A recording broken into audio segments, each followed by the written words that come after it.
अपने सुन रहल छी गंगाराम झा एंटरटेनमेंट के प्रस्तुति।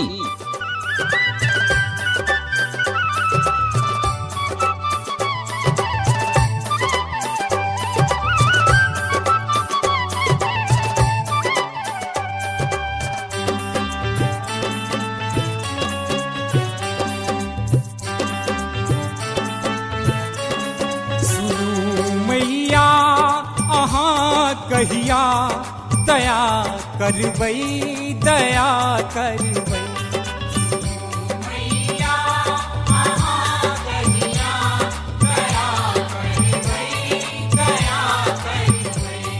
हमर अपराध के कहिया हमर अपराध के कहिया क्षमा करबै क्षमा करबै।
हमारी फैसला कहिया हमारी फैसला कहिया सुना कहबै सुना कहबै।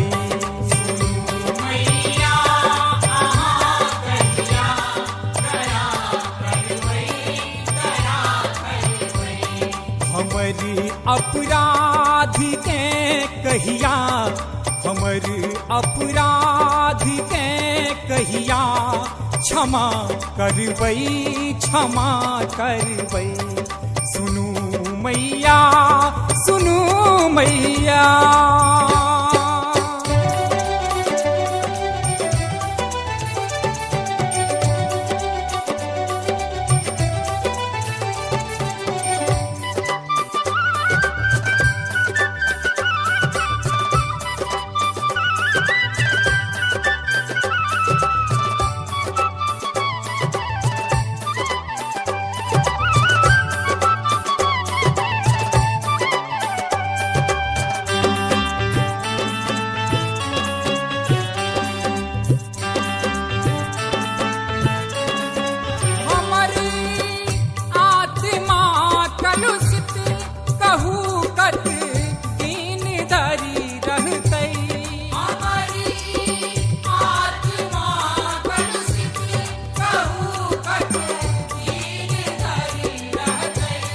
कहू कत दिन धरि रहतै हमर ई पाप के कहिया हमर ई पाप के कहिया अहाँ हरबै अहाँ हरबै।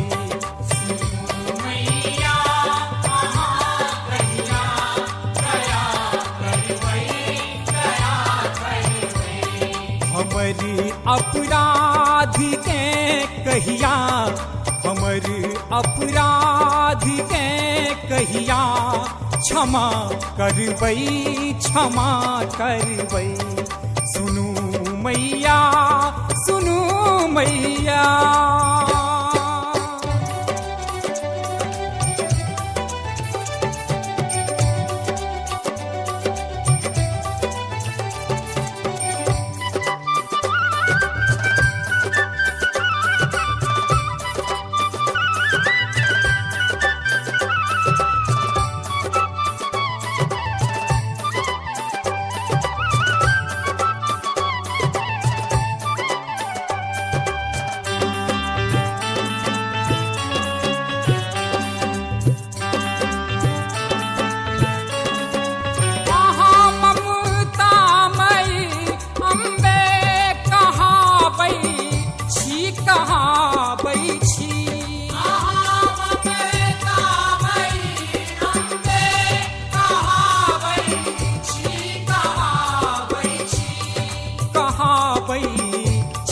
कहाबै छी सरस सुत पर अहाँ कहिया सरस सुत पर अहाँ कहिया नजरी फेरबै नजरी फेरबै मैया अहाँ कहिया दया करबै दया करबै हमर अपराध के कहिया हमर अपराध के कहिया क्षमा करबै क्षमा करबै सुनू मैया सुनू मैया मैया अहाँ कहिया दया करबै दया करबै सुनू मैया अहाँ कहिया दया करबै